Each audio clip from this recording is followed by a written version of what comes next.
So recently I took my junior developers out to lunch. And when the sort of check came, a lot of them sort of pulled out their phones in order to calculate tip. Now I know from when I was younger, the way we taught to calculate tip was you move the list over by 1, you multiply by 1.5, that's your 15% tip. Since people who are in their 20s have grown up with phones their entire lives, they didn't learn that particular skill. And this is a skill that is not necessarily required for people. And that brings me to my thoughts about AI in education. I'm one of those people who is a little bit skeptical of all the sort of insane uses of what AI could be, but I'm well aware that this is the tool that younger people are going to grow up with.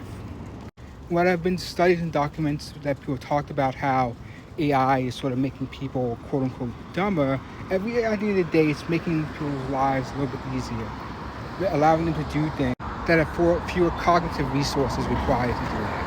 Now, while a lot of these lost skills can be very bad for people because people won't be able to do anything or relying on it, some of these skills are skills that are not really needed anymore, and I will freely admit that.